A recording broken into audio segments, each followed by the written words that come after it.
সব কিছুতে তোমার এত বাড়াবাড়ি কেন করতে হবে মা? আমি তো আমার শ্বশুর শাশুড়ি নন্না স্বামী সবাইকে নিয়ে ভালো আছি। তুমি একটু আমাকে সুন্দর মতো শান্তিতে তাদের সাথে থাকতে দাও, ভালো মতো সংসারটা করতে দাও। প্রচুর ভালো আছিস তুই, এই ভালোকে ভালো থাকা বলে না। আচ্ছা, আমি তো দেখতে পাচ্ছি তোর ভবিষ্যৎ পুরাই অন্ধকার।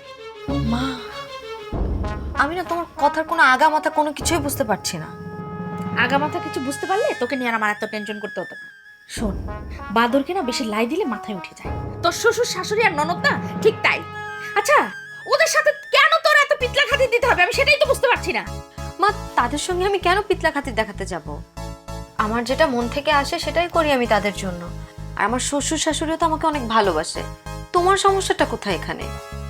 বাহ, যার জন্য করি চুরি সেই বলে চোর। আমি নিশ্চিত ওরা তোকে তাবিজ কবজ করে ফেলেছে এর মধ্যেই। তাবিজ কবজ মানে কি? মানে ওরা আমাকে তাবিজ কবজ কেন করবে? আর ওরা আমার শ্বশুর শাশুড়ি, ওদেরকে আমিও ভালোবাসি, ওরা আমাকে ভালোবাসে। আমি ছাড়া তো ওদের কেউ নাই মা, ওরা তো আমার আপনজন।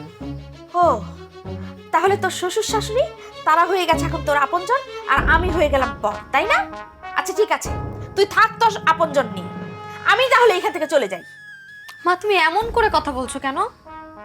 হ্যাঁ, আমি তো সারা জীবন দেখে আসছি যে তুমি ভাবিকে সকাল বিকাল বলতা যে মেয়েদের বিয়ের পরে শ্বশুরবাড়ি সব, আর বিয়ের পরে তাদের আপনজন বলতেই হয় শ্বশুর শাশুড়ি। তাহলে আমাকে কেন উল্টো কথা বলছো?